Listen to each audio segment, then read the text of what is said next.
Good morning, everyone. Respected Chief Guests, Mrs. Rohini Moletti, our Founder Chairman, Professor Dr. Subramanian, Medical Director, Professor Dr. Sundar, our distinguished consultants, Dr. Manohar, Dr. Nitya, Dr. Vijay, Dr. Satish, Dr. Karthik, Dr. Venkat, and other consultants. Today's gathering is a truly special one. We are not merely launching two programs, we are renewing a promise. We are deeply honored by the presence of our chief guest, Mrs. Rohini Moletti, an artist and humanitarian whose advocacy for social awareness perfectly resonates with the spirit of hope. Welcome, ma'am. A heartfelt thank you to the media and influencer community for joining us today. You are the bridge that carries these messages to the public, transforming awareness into action. To every member of the VS family, thank you for turning vision into reality through your commitment and compassion. Together, let us move forward towards a future where every diagnosis carries not fear, but hope and healing that are personal, precise, and profoundly human. Thank you. Thank you very much. And I'm here to brief you about the HOPE program that we are about to launch and what makes it really special. So, the vision of HOPE is to deliver compassionate, comprehensive, and integrative cancer care that blends precision oncology with holistic healing. So நிறைய cancer centres இருக்கு. நிறைய பேர் வந்து ஒரு dedicated cancer centres இருக்கு, நிறைய பேர் வந்து டிபார்ட்மெண்ட்ஸ் இருக்கு. பட் ஹாலிஸ்டிக்காக இன்டகிரேட்டடாக ஒரே யூனிட்ல ஒரே ஒரு ஒரு ஹாஸ்பிட்டலில் எல்லா ஃபெசிலிட்டிஸுமே இருக்கிறது very few. So through hope நம்ம வந்து ஒரு பேஷண்ட்டுக்கு உள்ள என்டர் பண்ணும்போது, ஹாஸ்பிட்டலில் என்டர் பண்ணும்போது டயக்னோசிஸ்லேருந்து அவங்களுக்கு கியூர்லேருந்து என்ன ஃபாலோ அப், அடுத்த ஒரு 10 வருஷத்துக்கு அவங்களுக்கு என்ன சர்வைவர்ஷிப் பிளான், அவங்களோட ட்ரீட்மெண்ட் பிளான் என்னன்றது நம்ம கொடுக்க போகிறோம். So that is the definition of holistic oncology. So treatment மட்டும் இல்லாமல் அதர் ஆஸ்பெக்ட்ஸ், அவங்களோட நியூட்ரிஷன், அவங்களோட லைஃப் ஸ்டைல் எப்படி மாடிஃபை பண்ணணும், அவங்க வந்து கேன்சர்லேருந்து வெளியில் வந்தப்புறம் அவங்க எப்படி வந்து how they should live their life, எப்படி ரெக்கரன்ஸ் ப்ரிவென்ட் பண்ணணும், இதெல்லாம் வந்து we teach the patient, we make a plan and teach the patient. Good morning. My name is Narayanan. I'm the CEO of Tweak and Eat. I'm extremely glad to be in front of the chief guest. Extremely glad to be in front of this esteemed panel. Dr. Subramaniam sir, namaskaram. The topic that I'm going to talk about is lifestyle and diet that will help in prevention and wellness. First வந்து good nutrition leads to better immunity. Better immunity leads to prevention. Prevention leads to a better and a longer health span. That's the typical nutrition prevention protocol. First step வந்து good nutrition isn't just about diet. It's the first line of defense. Foundation of prevention is of course what we eat and our lifestyle habits. என்ன சாப்பிட்றோம், நம்ம daily என்ன பண்ணுறோன்றது டெஃபினட்டாக first line of prevention. In fact 40% of all chronic diseases are created by bad habits, whether it's diet or whether it's lifestyle. Cellular protection is equally important. அப்படின்னா என்ன அர்த்தம்? We need to take antioxidants and vitamins and minerals balanced in a balanced way that reduces inflammation in our body, that reduces oxidative stress in our body. That will help. It's a very two key drivers of disease. Moonavathu metabolic balance, important as the other two. The last is the data-driven nutrition, personalized, like anti-inflammatory diet plans that helps in reducing inflammation, weight management that helps you get to the right BMI, microbiome and immunity. இது ஒரு பெரிய topic ஆயிருக்கு. Gut biomes is becoming a very big topic. Diverse gut microbiome enhances immune surveillance and detoxification. It really is a big field that's a lot of companies are now focusing on microbiome. A lot of research is going on microbiomes. And ரொம்ப சிம்பிளாக சொல்ல போனால் நம்ம அந்த காலத்தில் பழைய சாதம் சாப்பிடுவோம், that is coming back. Right? And that really improves gut microbiome, and that's coming back in different ways. Reduced carcinogen exposure obviously will help, reducing cancer. So this is kind of our definition of personalized nutrition. Diet and lifestyle habits is one part of it, but some of the other things are equally important. Tweak and eat, is what we do is personalized nutrition. It's AI-based personalized nutrition, and what that means is ரொம்ப simple. The name of the app is called Tweak and Eat with Eat GPT. It's the world's first plate-by-plate personal nutrition assistant and the world's first hyper-personal food nutrition and health expert. It's all AI-based. அப்படின்னா என்ன அர்த்தம் அப்படின்னு பார்த்தோம்னா, நீங்க என்ன சாப்பிட்டாலும் ஒரு photo எடுத்தா போதும். நீங்க என்ன சாப்பிட்டாலும் மைக்கை கிளிக் பண்ணி பேசினா போதும். போட்டோ எடுக்க முடியலையா, மைக்கை கிளிக் பண்ணி பேசினா போதும். நான் 2 இட்லி ஒரு வடை இன்னைக்கு காத்தால் சாப்பிட்டேன். போட்டோ எடுக்கலாம், மைக்கில் கிளிக் பண்ணி நான் 2 இட்லி ஒரு வடை சாப்பிட்டேன்னு சொன்னால் போதும். Are you can type it. You will get your calories, you will get your carbs, protein, fat, fiber. You will also get comments on the plate that is tied to your personal profile and goals, all instantaneously. நம்ம உடல் நலத்தையும் மற்றவங்களுடைய உடல் நலத்தையும் தான் வந்து நம்ம பாதுகாக்கணும் அப்படின்ற போது இது ரொம்ப முக்கியமான ஒரு பாய்ச்சலா நான் பார்க்கிறேன், ஒரு இன்டர்வென்ஷனா நான் பார்க்கிறேன். எல்லாருக்குமே வந்து நம்ம சொல்லிட்டு இருக்கிறது என்னன்னா, எல்லா வருஷமும் நீங்க வந்து ஸ்கிரீன் பண்ணிக்கோங்க, ரொம்ப இம்பார்ட்டண்டா கேன்சருக்கு ஸ்கிரீன் பண்ணிக்கோங்கன்னு சொன்னது. நம்மளுடைய மனசுல எப்பவுமே ஒரு சின்ன பயம் இருந்துகிட்டே இருக்கும் எல்லாருக்குமே. இப்ப தெரிஞ்சது என்னன்னா வந்து, நம்ம குடும்பத்துல இருக்கோ இல்லையோ, ஆனா நிறைய பேருக்கு கேன்சர் அதிகமா வந்துகிட்டு இருக்கு அப்படின்றது படிக்கும்போது, தெரிஞ்சுக்கும் போது, நம்ம தெரிஞ்சவங்களுக்கே அது வரும்போது மிகப்பெரிய அச்சத்தை நமக்கு உருவாக்குது. அப்போ அந்த அச்சத்தை நம்ம எப்படி போக்குறது அப்படின்னு பார்த்தபோது, ஒரு ப்ரெசிஷன் ஜெனட்டிக்கல் ஸ்கிரீனிங் இருக்கு. அது எல்லாருக்குமே செய்யக்கூடிய ஒரு சின்ன தொகையில தான் இருக்கு அப்படின்றத தெரிஞ்சுக்கிட்ட போது எனக்கு ரொம்ப ஒரு நல்ல ஒரு ஹோப்ஃபுல்லா ஃபீல் பண்ணேன் அப்படின்றது தான். ஏன்னா வந்து மருத்துவம் அப்படின்றது எல்லாமே எல்லாருக்குமே இருக்கணும், எல்லாருமே அணுகக்கூடிய ஒரு இடத்துல மருத்துவ துறை இருக்கணும், மருத்துவத்தினுடைய எல்லா ஸ்கிரீனிங்ஸும் இருக்கணும் அப்படின்னு நினைக்கிற பொழுது நித்யா மேம் சொன்னாங்க, எல்லாருக்குமான ஒரு விஷயமா தான் வந்து நாங்கள் இதை பார்த்துக்கிட்டு இருக்கோம் அப்படின்னு. ஸோ எல்லாருமே வந்து ஃபர்ஸ்ட் ஆஃப் ஆல் நீங்கள் ஸ்க்ரீனிங் பண்ணிக்கோங்க.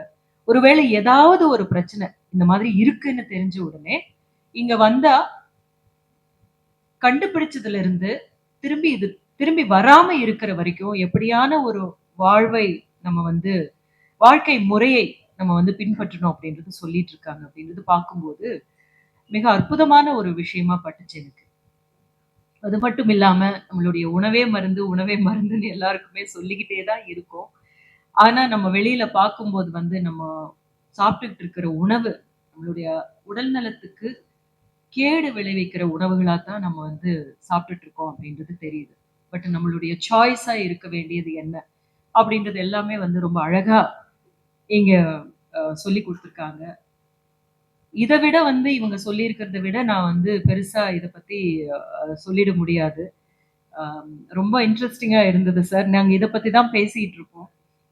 நீங்க உங்களுக்கு எது கரெக்டா இருக்குன்னு பாருங்க அப்படின்றது தான். உணவுன்றது எல்லாமே எல்லாருக்குமே ஒண்ணா இருக்காது. உங்களுக்கு எது சரியா இருக்கு, உங்களுடைய இந்த வயதுக்கு இந்த உடல் நலத்துக்கு எப்படி சரியா இருக்கு அப்படின்னு. ஸோ நாங்க வந்து உங்களை மகிழ்விச்சிட்டு இருக்கோம். சொல்ல போனா டாக்டர்ஸே வந்து நிறைய பேரு ரிலாக்ஸ் பண்றதுக்கு சினிமா பார்த்து தான் ரிலாக்ஸ் பண்ணிட்டோம்னு நிறைய டாக்டர்ஸ் சொல்லுவாங்க. அந்த படம் பார்த்துட்டேங்க, இந்த படம் பார்த்துட்டீங்கன்னா உங்களுக்கு எப்போங்க டைம் கிடைக்குதுன்னு கேட்போம். அதுதான் எங்களுக்கு கிடைக்கிற ஒரே ஒரு ரிலாக்ஸேஷன் அப்படின்னு சொல்றாங்க. பாருங்க, நாங்க மருத்துவர்களுக்கே மருத்துவர்களா இருக்கோம்ல. ஆனா நம்ம 2 பேரும் 2 வெவ்வேறு விஷயங்களை பண்ணிட்டு இருக்கோம். நீங்க உண்மையை மட்டும்தான் சொல்லணும், நாங்க பொய்யை ரொம்ப அழகா பேசணும் அப்படின்றது. அந்த பொய்யை எவ்வளோ நிஜமா பேசுறோமோ, அதாவது நடிப்பு அப்படின்றது இல்லாத ஒன்றை உருவாக்கி உண்மை போல உருவாக்கி உங்களை எல்லாரையும் நம்ப வைக்கணும். அந்த கதாபாத்திரத்தை, அந்த கதையை நீங்க வந்து நம்புற மாதிரி பண்றோம். ஆனா நம்ம 2 பேரும் செஞ்சுக்கிட்டு இருக்கிறது இந்த சமூகத்துக்கு ரொம்ப தேவையான ஒரு விஷயமா இருக்கிறதுனால, இங்க நான் நிக்கிறது வந்து ரொம்ப ரொம்ப ரொம்ப அ நல்ல கரெக்ட்டான ஒரு விஷயமா தான் நான் பார்க்குறேன். ஆம், உங்களுக்கு ஏதாவது பிரச்சனை இருக்கும் அப்படின்னு தெரிஞ்சதுன்னா, உடனடியாக நீங்க வந்துட்டீங்கன்னா, உங்களுக்கு தகுந்த மாதிரியான ஒரு நல்ல ட்ரீட்மெண்ட் இங்க கிடைக்கும் அப்படின்றது தான் வந்து உறுதியா சொல்ல முடியும். ஆ ஃபர்ஸ்ட் வந்து தொடர்ந்து நீங்க ஸ்கிரீனிங் பண்ணிக்கிட்டே இருங்க. எல்லா பெண்களுக்கு முக்கியமா நான் சொல்றேன். ஸ்கிரீனிங் பண்ணிக்கிட்டே இருங்க. செல்ஃப் டெஸ்ட்டும் பண்ணுங்க. ஒவ்வொரு வருடமும் போய் ஸ்கிரீனிங் பண்றதுக்கான இடத்துக்கு போங்க. ஒருவேளை நம்ம ஃபேமிலில யாருக்காவது இருந்திருக்கு அப்படின்னு தெரிஞ்சா, இன்னும் அந்த ஒரு டெஸ்டிங் பண்றதுக்கு அவசியம் இருக்கு அப்படின்றது புரிஞ்சுக்கங்க. மற்றபடி இங்க என்ன அழைத்ததுக்கு ஆ எல்லாருக்கும் என்னுடைய நன்றிய தெரிவிச்சுக்கிறேன். நீங்க பண்ணிட்டு இருக்கிற சர்வீஸ்க்கு முன்னாடி வந்து நாங்க ஒண்ணுமே கிடையாது. But still we all hope that என்ன மாதிரியான பிரச்சனைகள்ல இருந்தாலும் கூட, அவங்க எல்லாருமே கடைசி வரைக்கும் அவங்களுக்கு எந்த பிரச்சனையும் இல்லாம வாழறதுக்கான உறுதுணையா நீங்க இப்போ லான்ச் பண்ணிட்டு இருக்கிற இந்த ஒரு ப்ரோகிராம் ஹெல்ப்ஃபுல்லா இருக்கும் அப்படின்ற பட்சத்துல, it should reach many people. இதை எல்லாருக்கும் கொண்டு போய் சேர்க்கறதுக்கான ஒரு கருவியா நானும் மீடியாவோட சேர்ந்து இருக்கேன் அப்படின்றதுல எனக்கு ரொம்ப திருப்தியா இருக்கு. Thank you so much for giving me this opportunity to stand here and so இன்னைக்கு நம்ம எல்லாரும் வந்து இங்க we have gathered to launch the program HOPE, Holistic Oncology Program for Excellence by VS Hospitals. இது ஒரு முழுமையான ப்ரோக்ராம். ஒரு cancer பேஷண்ட்டுக்கு உள்ள ஹாஸ்பிட்டலில் வந்த உடனே அவங்க வந்து குணப்படுத்தி வெளியில் போகிற வரைக்கும் அவங்களோட லைஃப் ஸ்டைல் எப்படி மாடிஃபை பண்ணணும், அதுக்கு பிறகும் அவங்க குணமானதுக்கு பிறகும் எப்படி வந்து அவங்கள வந்து பார்த்துக்கணும், அவங்களோட லைஃப் எப்படி பார்த்துக்கணும், how to advice them, how to follow up, அவங்க ஈவென்ச்சுவலி அவங்க லைஃப்பில் எப்படி ரெக்கரன்ஸ் வராமல் பார்த்துக்கிறது அப்படின்னு சொல்கிறதுக்கு ஒரு கம்ப்ளீட் ப்ரோக்ராம். ஸோ இதுக்கு கீழே நிறைய பிரான்ச்சஸ் இருக்குது. நம்ம வந்து ப்ரெசிஷன் ஆங்காலஜியும் இன்னைக்கு லான்ச் பண்ணியிருக்கோம். ப்ரெசிஷன் ஆங்காலஜின்றது ஃபார் த பேஷண்ட். ஒரு எல்லாருக்கும் ஒரே மாதிரி டெஸ்டிங் ட்ரீட்மெண்ட் இல்லாமல் ஒரு பேஷண்ட்டுக்கும் அவங்க ஒரு தனிப்பட்ட ஒரு பேஷண்ட்டுன்னு ஒரு கன்சிடர் பண்ணி அவங்களுக்கு ஏற்ற மாதிரி டெஸ்டிங் அண்ட் ட்ரீட்மெண்ட் தான் ப்ரெசிஷன் ஆங்காலஜி. ஸோ அதில் வேரியஸ் மெத்தட்ஸ் இருக்குது. நம்ம ரேடியேஷன்லேயே இப்போ ரொம்ப ப்ரெசிஷன் ரேடியேஷன் வந்தாச்சு. டெஸ்டிங்கில் நம்ம வந்து ஜெனட்டிக் டெஸ்டிங் ரொம்ப அட்வான்ஸ்டாக வந்துட்டு இருக்கு இப்போது. ஸோ வரத்துக்கு முன்னாடியே கண்டுபிடிக்கலாம் அவங்க வந்து எவ்வளோ ரிஸ்க் இருக்குது அவங்களுக்கு கேன்சருக்கு.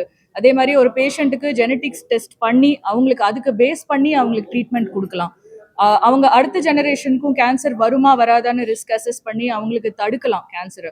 ஸோ இதுதான் வந்து ப்ரெசிஷன் ஆங்காலஜி டிபார்ட்மெண்ட். அது தவிர ஒரு சப்போர்ட்டிவ் டிபார்ட்மெண்ட்ன்றது ஒரு ஹாலிஸ்டிக் மெடிசன்னு சொல்லுவோம். அவங்களுக்கு தேவையான டயட், அவங்க நியூட்ரிஷன், அவங்க என்ன உணவை எடுத்துக்கலாம், எது வந்து நல்லது, அவங்க கேன்சர் ப்ரிவெண்ட் பண்ணுறதுக்கும் அவங்களுக்கு சைடு எஃபெக்ட்ஸை கம்மி பண்ணுறதுக்கும் என்ன உணவு அவங்க எடுத்துக்கலாம், அவங்களோட எக்ஸசைஸ் ப்ரோட்டோகால்ஸ், அவங்களுக்கு ஃபிசியோதெரப்பி, அவங்களுக்கு மற்ற சிம்டம்ஸ் எப்படி கண்ட்ரோல் பண்ணுறது, அண்ட் அதே மாதிரி எண்ட் ஆஃப் லைஃப் அவங்களால சரியா ஆக முடியல, கேன்சர் ப்ரோக்ரஸ் ஆகுதுன்னா அவங்களுக்கு எப்படி வந்து அடுத்த ஃபேஸ் அவங்க பாலியேட்டிவ் கேருக்கு அவங்க டிரான்சிஷன் பண்ணுறது. அண்ட் இன்னொரு முக்கியமான வந்து சர்வைவர்ஷிப். ஸோ அடுத்த ஒரு 6 மாசத்துல அவங்க ட்ரீட்மெண்ட் முடிஞ்சதுன்னா அடுத்த 20 வருஷம் 30 வருஷத்துக்கு அவங்களுக்கு என்ன எதிர்பார்க்கலாம் லைஃப்ல அப்படின்றத அவங்களுக்கு சொல்லி கொடுக்கறது. இதெல்லாம் வந்து ஒரு ஹாலிஸ்டிக் ஆங்காலஜி ப்ரோக்ராம். ஸோ அதுதான் நம்ம இன்னைக்கு லான்ச் பண்ணோம். அதோட சேர்ந்து ஒரு in-house genetics department, so genetic testing உள்ள டிபார்ட்மெண்ட் அண்ட் அதோட ப்ரோட்டோகால்ஸ், அந்த டிபார்ட்மெண்ட்டும் இன்னைக்கு லான்ச் பண்ணியிருக்கோம். ஜெனட்டிக்கா வருது வந்து ரொம்ப கம்மிங்க. நம்மளுக்கு வந்து இப்போ ஒரு 100 பெண்களுக்கு பிரஸ்ட் கேன்சர் இருக்குன்னா அதுல 2 இல்ல 3 பேருக்கு தான் வந்து ஜெனட்டிக் காஸ் இருக்கலாம். மீதி வந்து 95 98 பேருக்கு வந்து என்ன காரணம் தெரியாது. மோஸ்ட்லி லைஃப் ஸ்டைல் ரிலேட்டட் தான் இருக்கும். ஸோ ஜெனட்டிக் காசுன்றது ரொம்ப குறைவா இருந்தாலும் நம்ம அதை டெஸ்ட் பண்ணி அதை ஏர்லியாக கண்டுபிடிக்கிறதுக்கோ இல்லை அதை ப்ரிவென்ட் பண்ணுறதுக்கோ நம்மளுக்கு சான்ஸ் இருக்கு. ஸோ அதுக்கு நம்ம ரொம்ப இம்பார்ட்டன்ஸ் கொடுக்கணும். அதுதான் இப்போ வந்து இன்னைக்கு டேட்ல அதுதான் அட்வான்ஸ்மெண்ட் ஜெனட்டிக்ஸ்ல. இது ஹோப்ன்றது ஒரு ஹாலிஸ்டிக் ப்ரோக்ராம். ஸோ உள்ள வர எல்லா பேஷண்ட்டுமே ஃபர்ஸ்ட் வந்து ஒரு டயக்னோசிஸ், அவங்களுக்கு ஆல்ரெடி வந்து பயோப்சி பண்ணி கேன்சர்னு ப்ரூவ் பண்ணிட்டாங்கன்னா அடுத்த ப்ராசஸ்லேருந்து ஆரம்பிப்போம். இல்லை ஒரு கட்டி இருக்கு, மார்பில் கட்டி இருக்குன்னு வராங்க அப்படின்னா அதுலேருந்து எப்படி டயக்னோசிஸ்லேருந்து அவங்களுக்கு ட்ரீட்மெண்ட் முடிகிற வரைக்கும் எப்படி ஃபாலோ பண்ணுறது தான் இந்த ஹோப் ப்ரோக்ராம். ஸோ ஒரு கீமோதெரப்பி, ரேடியேஷன், சர்ஜரி மட்டும் இல்லாமல் ஒரு காலத்தில் அதுதான் கேன்சருக்குள்ள ட்ரீட்மெண்ட். அந்த மாதிரி இல்லாமல் அவங்களுக்கு emotional support, psychological support, exercise, physiotherapy, diet, இது எல்லாமே பண்ணாதான் அவங்களால வந்து பழைய மாதிரி ஒரு நார்மல் பர்சனாக அடுத்து வாழ முடியும். இல்லைன்னா இதெல்லாம் பண்ணல அப்படின்னா அவங்களுக்கு கேன்சர்னாலேயோ அதோடைய ட்ரீட்மெண்ட்னாலேயோ சைடு எஃபெக்ட்ஸ் இருக்க நிறைய சான்சஸ் இருக்கு. ஸோ அதுலேருந்து எப்படி வென்று வருவாங்க அப்படின்றதுக்காக தான் நம்ம இவ்வளோ ஒரு ஹாலிஸ்டிக் ப்ரோக்ராமை லான்ச் பண்ணியிருக்கோம். நியூட்ரிஷன் வந்து இட் இஸ் ஆர்டிஃபிஷியல் இன்டெலிஜென்ஸ் தான், ஃபோட்டோ எடுத்து அனுப்புறது தான். ஸோ யாரும் வந்து இன்ஹவுஸ் அங்கே இன் பர்சன் இருக்கணும்னு அவசியம் இல்லை. எங்க உலகத்துல இருந்தாலும் அது ஒரு ஃபோட்டோ எடுத்து அனுப்பிச்சு கரெக்டாக சாப்பிட்றோமா இல்லையான்றது அது சொல்லிடும். ஸோ ட்ரீட்மெண்ட் வந்து நம்ம டெலிமெடிசன்ல பண்ண முடியாது, பேஷண்ட் இருந்தால் தான் பண்ண முடியும். ஸோ அது பாசிபிள் இல்லை. பட் சப்போர்ட்ஸ் நம்ம வந்து கவுன்சிலிங், எமோஷனல் சப்போர்ட் இதெல்லாம் வந்து நம்ம கட்டாயம் வந்து டிஸ்டன்ட் இதில் பண்ணலாம். Through the distant programme we can do it. இப்போ மார்பக புற்றுநோய்க்கு தான் நிறைய ஜெனட்டிக்ஸ் வந்து அட்வான்ஸ் ஜெனட்டிக்ஸ் இருக்கு. இப்போ அந்த ஒரு பர்டிகுலர் ஜீன், இந்த BRCA1 and 2 ஜீன் இருக்கவங்களுக்கு கொஞ்சம் ரிஸ்க் அதிகம்னு. சில பேருக்கு ரொம்ப ஜாஸ்தி ரிஸ்க் இருக்கு, ஃபேமிலியில் நிறைய பேர் இருக்குன்னா அவங்களுக்கு ரிஸ்க் ரிடக்ஷன் சர்ஜரிஸ்னு இருக்கு. ஸோ அது மாதிரி ஏதாவது ரிஸ்க் ரெடியூசிங் மெத்தட்ஸ் பண்ணி நம்ம பண்ணலாம். பட் ஜெனட்டிக்ஸ் நம்ம டிரான்ஸ்மிஷனை தவிர்க்க முடியாது. இப்போதைக்கு அவ்வளோ அட்வான்ஸ்மெண்ட்ஸ் வர. பொதுவாக 40 வயசுக்கு மேலே எல்லாருமே ஸ்க்ரீனிங் பண்ணிக்கணும். ஃபேமிலி ஹிஸ்ட்ரி இருந்துச்சுன்னா 30 வயசுக்கு மேலேயே அந்த ஸ்க்ரீனிங் போகணும். ஸ்க்ரீனிங்னால நம்ம ஏர்லி டயக்னோஸ் பண்ண முடியுது. ஏர்லி டயக்னோஸ் பண்ணோம்னா அந்த வியாதியை குணப்படுத்துறது மட்டும் இல்லை, அந்த உறுப்பை இழக்காமையே நம்ம உதாரணமாக மார்பக புற்றுநோய் வந்தால் அந்த கட்டியை மட்டும் அகற்றி நம்மளால் குணப்படுத்த முடியும். முத்தின ஸ்டேஜாக இருந்தால் நம்ம மார்பகத்தை இழக்கிற மாதிரி வரும். ஸோ ஸ்க்ரீனிங் வந்து ரொம்ப முக்கியம். அதுக்கு ஒரு அவேர்னஸ் வேணும். அதை தான் நான் பண்ணிட்டு இருக்கேன். விஎஸ் ஹாஸ்பிட்டல்லேருந்து ஒரு பேஷண்ட் டிஸ்சார்ஜ் ஆனாங்கன்னா ஆட்டோமேட்டிக்காக அவங்களுக்கு அந்த சர்வீஸ் டிஸ்சார்ஜ் போதே கொடுத்துடுவோம். ஸோ அவங்களுக்கு ஒரு நியூட்ரிஷனிஸ்ட்டை அசைன் பண்ணி பர்சனலைஸ் டயட் பிளான் அவங்களுக்கு ஏற்றாப்புல.